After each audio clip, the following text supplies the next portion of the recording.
They compelled a passer-by who was coming in from the country to carry his cross.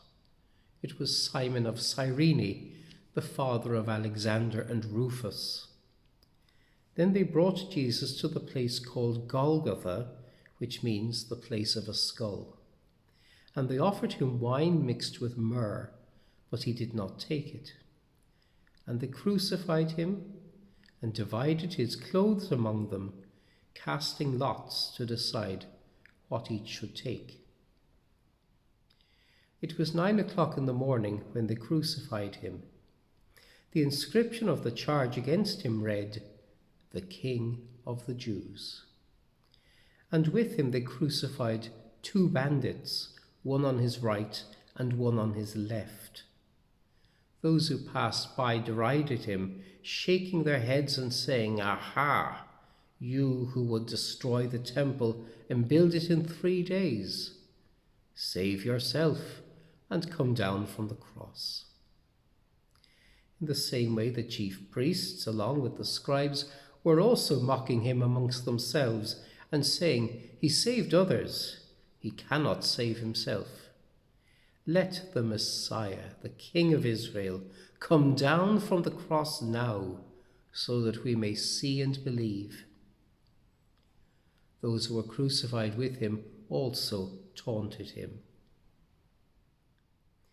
When it was noon, darkness came over the whole land until 3 in the afternoon.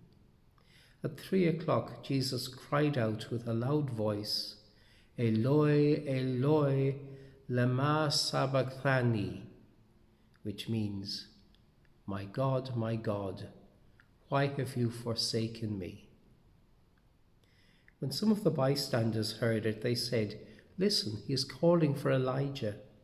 And someone ran, filled a sponge with sour wine, put it on a stick, and gave it to him to drink, saying, "Wait, let us see whether Elijah will come to take him down."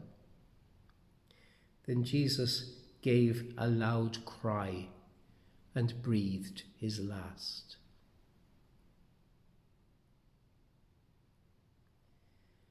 And the curtain of the temple was torn in 2 from top to bottom.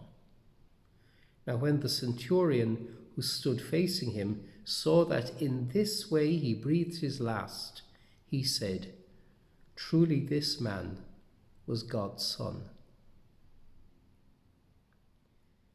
There were also women looking on from a distance.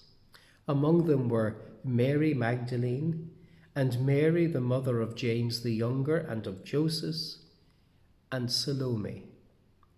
These used to follow him and provided for him when he was in Galilee.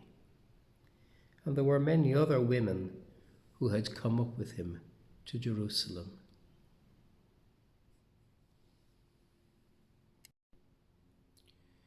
When evening had come, and since it was the day of preparation, that is, the day before the Sabbath, Joseph of Arimathea, a respected member of the council, who was also himself waiting expectantly for the kingdom of God, went boldly to Pilate and asked for the body of Jesus.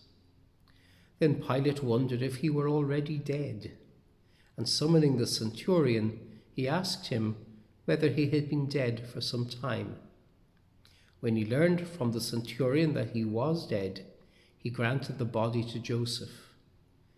Then Joseph bought a linen cloth, and taking down the body, wrapped it in the linen cloth, and laid it in a tomb that had been hewn out of the rock. He then rolled a stone against the door of the tomb. Mary Magdalene and Mary the mother of Joseph saw where the body was laid. This is the Passion of the Lord.